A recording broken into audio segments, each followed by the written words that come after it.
कांग्रेस के पूर्व अध्यक्ष राहुल गांधी विधानसभा चुनाव में प्रचार करने पहली बार पश्चिम बंगाल पहुंचे। उत्तर दिनाजपुर के गोल पोखर में आयोजित रैली में उन्होंने प्रधानमंत्री नरेंद्र मोदी और गृह मंत्री अमित शाह पर जमकर निशाना साधा। क्या कुछ कहा राहुल ने, देखिए हमारे इस रिपोर्ट में।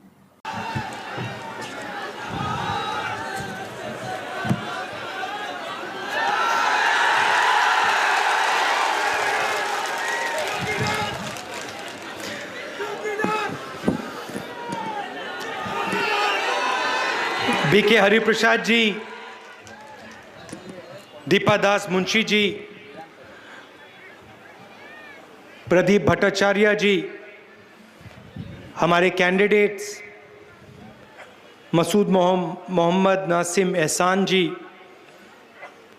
डॉक्टर सदिकुल जी, अनवरुल हक जी, सीपीएम के कैंडिडेट, अली इमरान रम्ज जी, फॉरवर्ड ब्लॉक के कैंडिडेट, स्टेज पे वरिष्ठ नेता, कांग्रेस के गठबंधन के कार्यकर्ता भाइयों और बहनों, प्रेस के हमारे मित्रों, आप सबका यहाँ बहुत बहुत स्वागत, नमस्कार। गर्मी में आप मेरी बात सुनने आए, इसके लिए बहुत बहुत धन्यवाद करता हूँ आपका।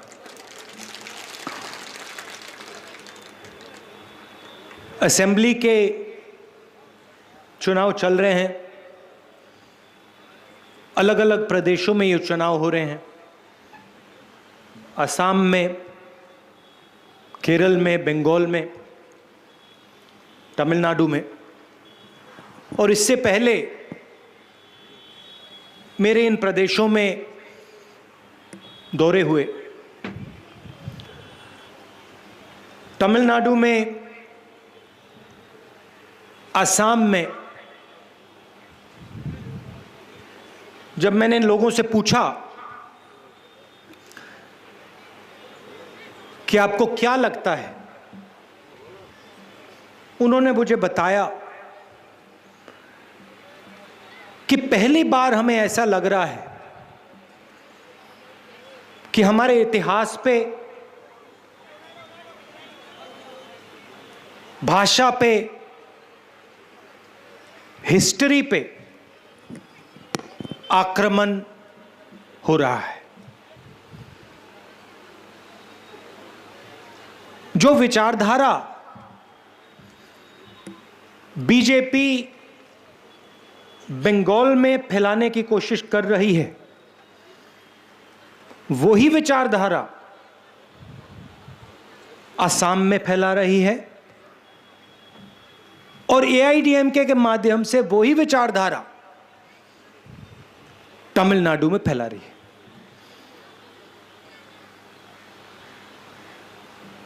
नफरत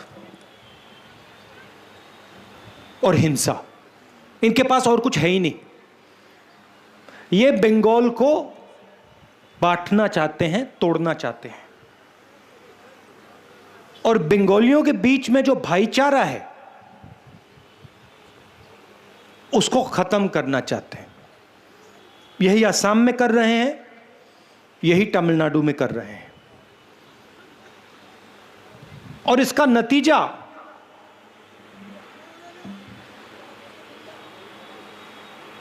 खराब होगा। इनको कुछ नहीं होने वाला। नरेंद्र मोदी को, अमित शाह को, इनको कुछ नहीं होने वाला है। ये प्रधानमंत्री के घर में बैठे हैं,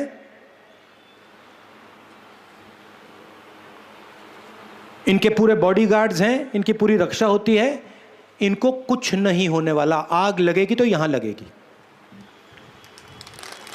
नरेंद्र मोदी नहीं चलेगा,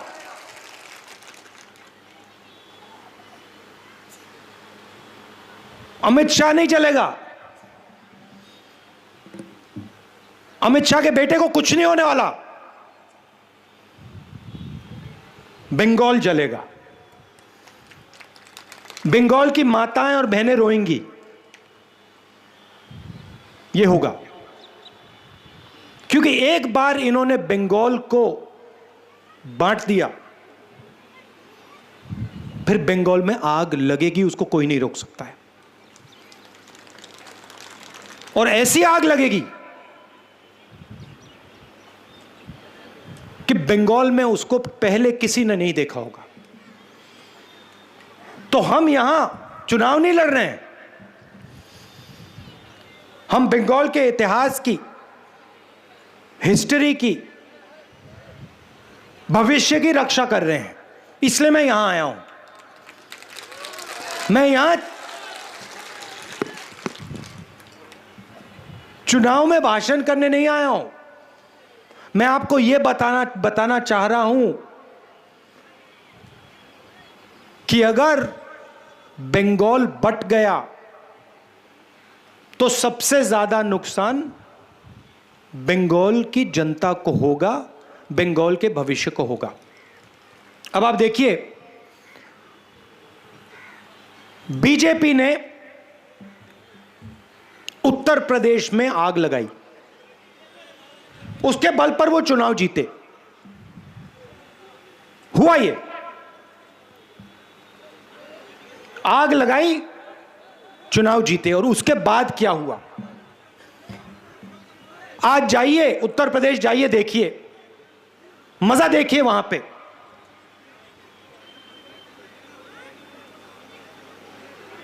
कोरोना आता है,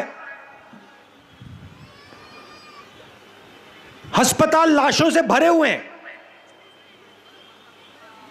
जहां भी देखो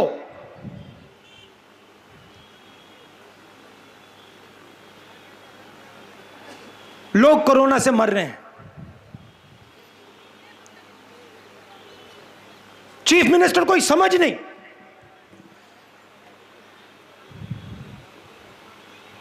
कोई समझ नहीं। विकास की बात करो, कुछ नहीं हुआ।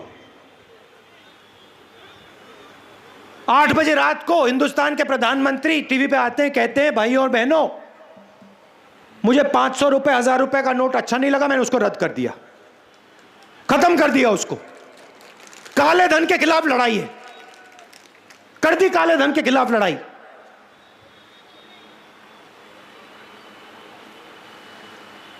लाखों लोग बर्बाद हो गए।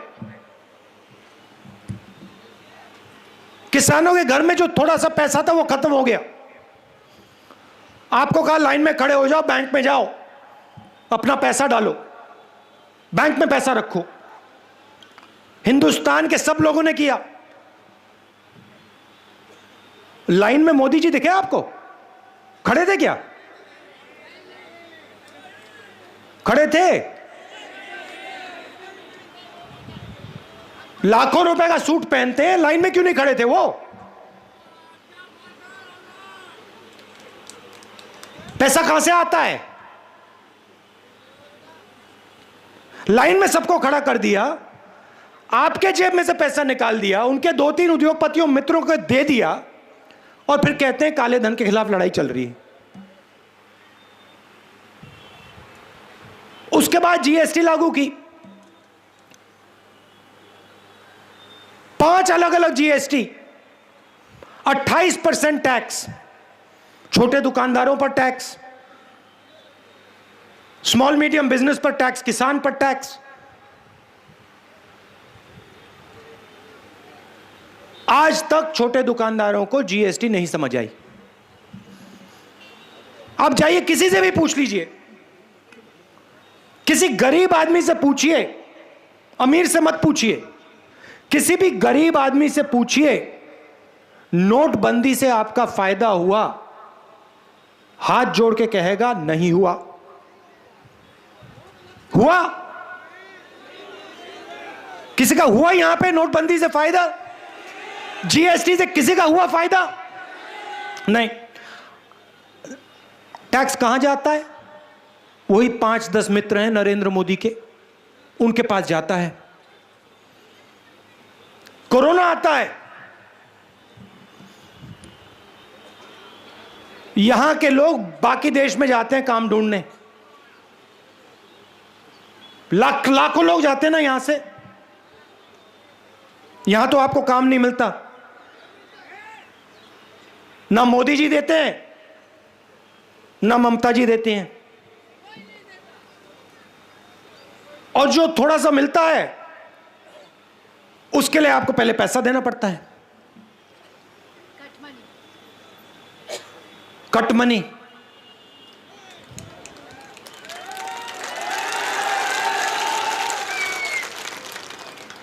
पहला प्रदेश है जहां रोजगार लेने के लिए पहले डिपॉजिट देना पड़ता है। पहले डिपॉजिट दो, फिर पता नहीं शायद मिले ना मिले, जेब में से पैसा तो निकलेगा। ममता जी की देन है।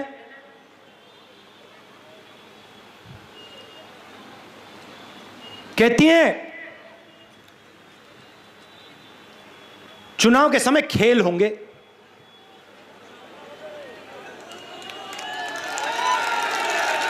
कैसा खेल? पहले आप यह समझाइए कि यहां की सड़क कौन बनाएगा।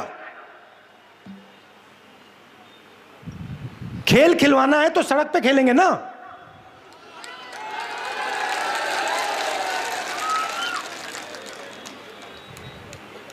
यहां कॉलेज यूनिवर्सिटी कौन लगाएगा? खेल खेलना है तो उसके मैदान में खेलेंगे, वो तो आप देती नहीं।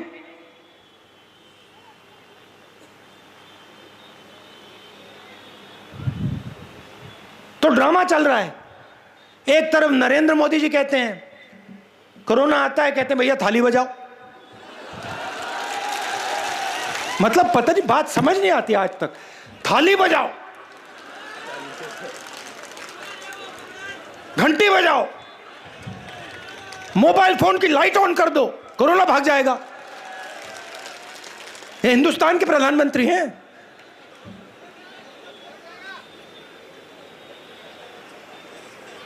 भाग गया कोरोना, भाग गया। मैंने पिछले साल फरवरी में कहा था कोरोना से जबरदस्त नुकसान होने वाला है। ये हमारे मीडिया के जो मित्र हैं, क्या ये आप बड़े होशियार हो, सब समझते हो आप लोग। खरीदा हुआ, ये कहता है राहुल गांधी सबको डरा रहा है। ये खरीदे हुए लोग कहते हैं राहुल गांधी सबको डरा रहे हैं।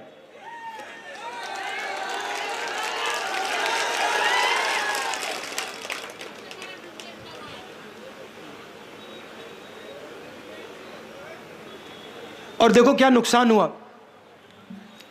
मोदी जी लॉकडाउन करते हैं बिना किसी से पूछे।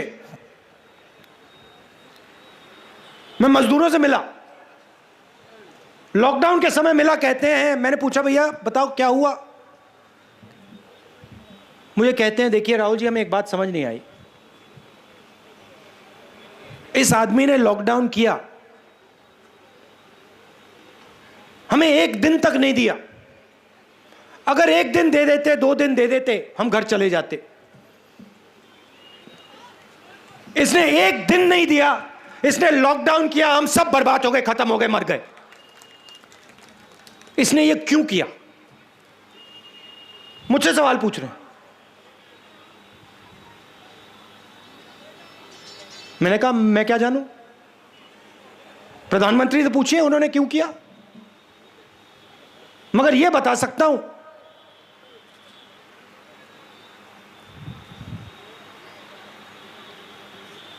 जिसमें अपने दिल में आपके लिए इतनी भी जगह होगी, वो ऐसा काम कभी नहीं कर सकता है। वो मर जाएगा मगर ऐसा काम नहीं करेगा। और जब मजदूर हाथ जोड़ के कहते हैं भैया हमें बस का टिकट दिलवा दो, ट्रेन का टिकट दिलवा दो, वापस घर जाना चाहते हैं, बंगाल जाना चाहते हैं, तो सोनार बंगला वाला आदमी कहता है नहीं हम तुम्हें नहीं देंगे, 1 रुपया नहीं देंगे, मर जाओ।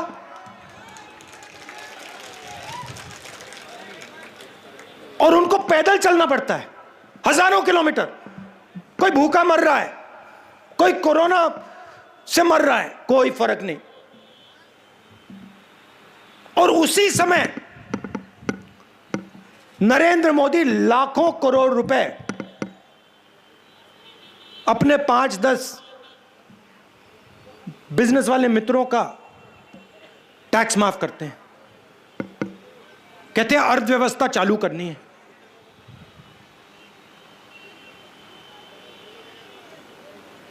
पूरा देश भूखा मर रहा है और आपके जेब में से पैसा निकालकर उन्हीं 5-10 लोगों को पैसा दिया जा रहा है। और अब ये नए 3 कानून लाए किसानों के खिलाफ।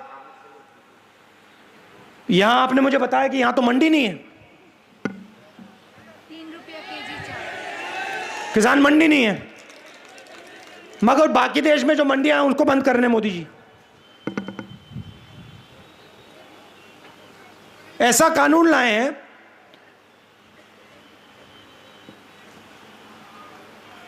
कि कोई भी बड़ा सा बड़ा उद्योगपति कहीं भी अनाज खरीद सकता है। मतलब गरीब से गरीब किसान को हिंदुस्तान के सबसे बड़े उद्योगपतियों के सामने खड़ा कर रहे हैं। और फिर कानून में लिखा है कि अगर किसान सही दाम मांगे तो किसान कोर्ट में नहीं जा सकता। और तीसरा कानून कहता है कि हिंदुस्तान के सबसे बड़े उद्योगपति जितनी भी जमाखोरी करना चाहते कर सकते हैं। तो पहले छोटे बिजनेस वालों को मारा, दुकानदारों को मारा, अब किसान को मार रहे हैं। और जो किसानों का है वो छीन रहे हैं। और फिर बंगाल में आते हैं, कहते हैं भैया सोनार बांग्ला बनाएंगे, चमकता हुआ बंगाल।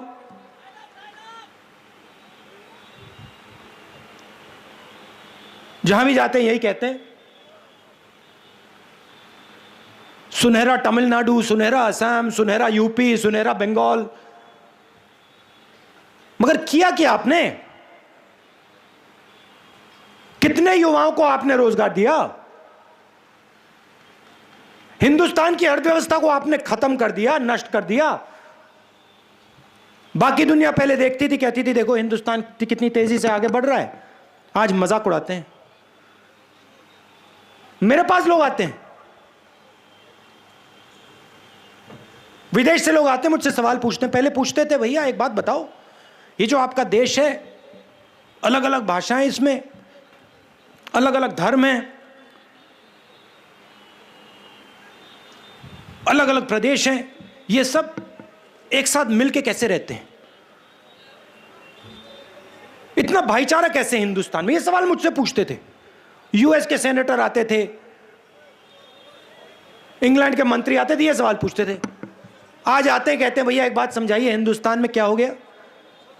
हिंदुस्तान में इतनी नफरत कैसे फैल गई? हिंदुस्तान में इतना गुस्सा क्यों है?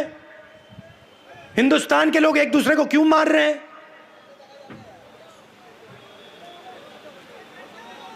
ये है नरेंद्र मोदी जी, आरएसएस की देन। ये इनका काम है और इसका लक्ष्य एक है, आपको लड़ा दो और फिर जो आप सवाल पूछते हो अस्पताल के, कॉलेज के, रोजगार के, आप पूछना बंद कर दोगे और जो आपका ये उठा के ले जाएंगे। अब ममता जी को आपने जिम्मेदारी दी, आपने कहा कि ममता जी आप बंगाल को चलाइए। क्या उन्होंने वो जिम्मेदारी निभाई? आपको लगता है कि ममता जी ने काम किया आपके लिए? कोई कह सकता है यहां पे हाँ ममता जी ने मेरे लिए काम किया, कुछ करके दिखाया? यहां पे ममता जी ने रोजगार दिया आपको, कॉलेज लगवाया, सड़क बनवाई, तो फिर क्या मतलब है?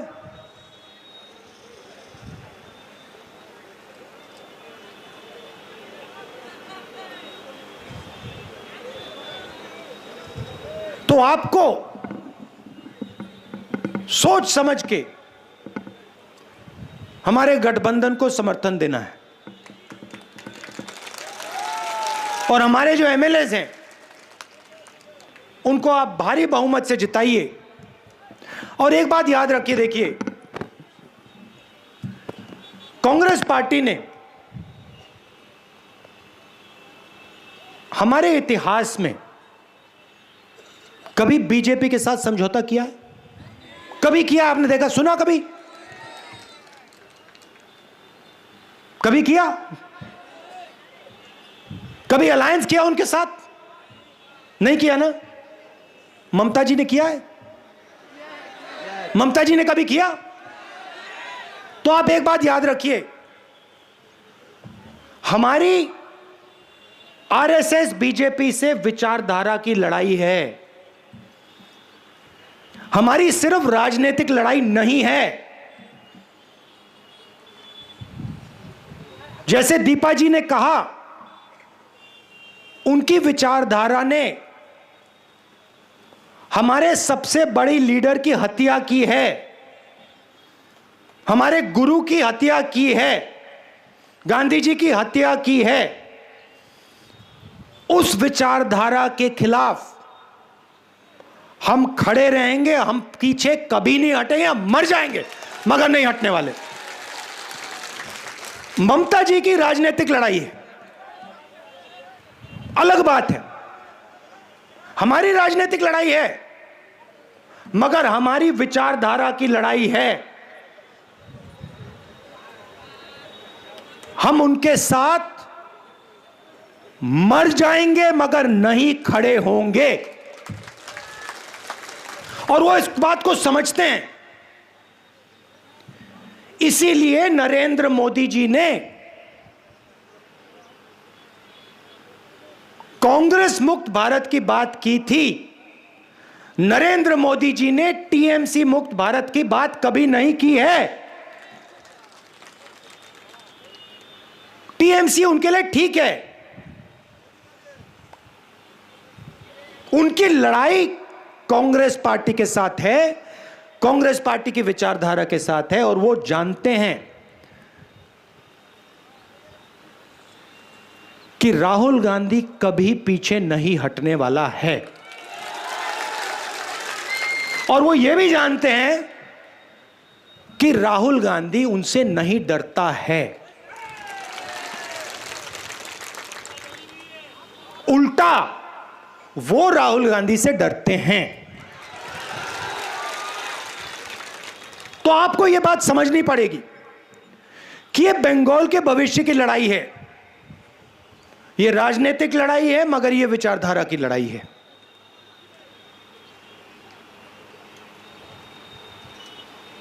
अब यह आपके हाथ में है,